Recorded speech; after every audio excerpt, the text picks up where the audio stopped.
Dari data yang kita dapatkan pada pemeriksaan spesimen hari ini, kita dapatkan bahwa akumulasi kasus konfirmasi COVID-19 yang positif adalah sebanyak 1.111 orang, sehingga total menjadi 36.406 orang.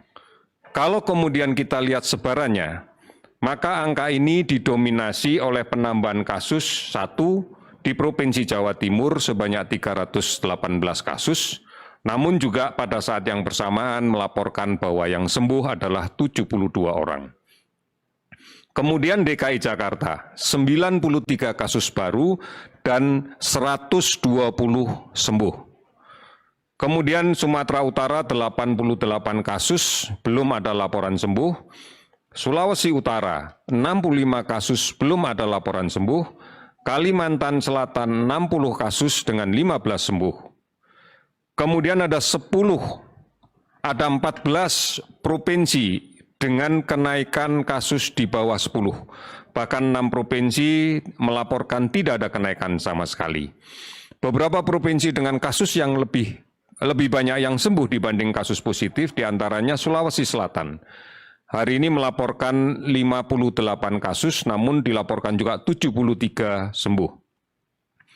Jawa Tengah 44 kasus baru, 50 sembuh. Kemudian Sumatera Selatan 33 kasus baru, 38 sembuh.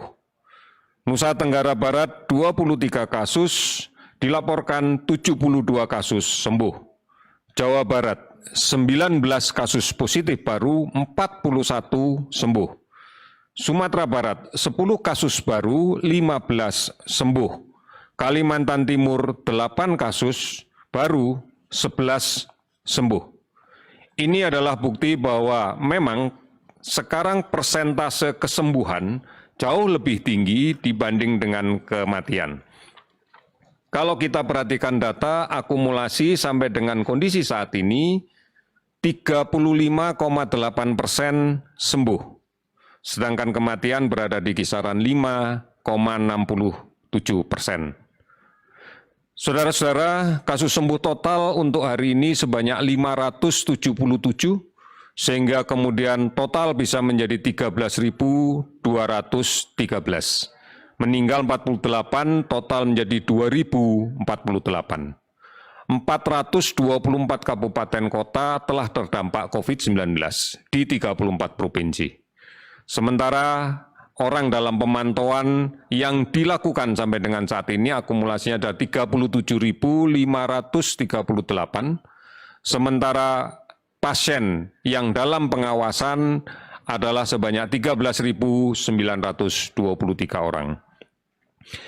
Ini kita maknai bahwa sebagian besar provinsi sudah menuju ke grafik yang cenderung untuk menurun. Bahkan banyak yang kemudian dalam beberapa hari terakhir ini tidak dilaporkan ada kasus baru. Pemeriksaan laboratorium yang secara masif kita lakukan, kemudian kontak tracing yang secara agresif kita lakukan, inilah yang kemudian menggambarkan banyaknya kasus positif yang didapatkan, serta kemudian banyaknya kasus sembuh yang bisa kita laporkan. Saudara-saudara, kita tidak bisa melihat seluruh permasalahan COVID-19 di wilayah tanah air ini dalam satu perspektif data yang sama. Berbagai macam perbedaan pasti akan kita dapatkan, baik terkait dengan risiko maupun terkait dengan kepadatan penduduk.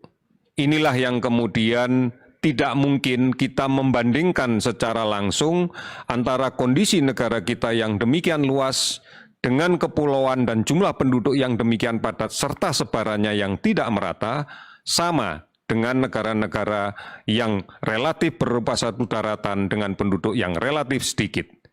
Inilah kajian yang harus kita lakukan setiap saat, sehingga kebijakan yang dibuat pun juga tidak bisa general berlaku untuk keseluruhan. Ini yang harus kita pahami. Oleh karena itu, pengendalian kita semuanya menjadi faktor penting untuk menentukan keberhasilan penanganan COVID-19 ini.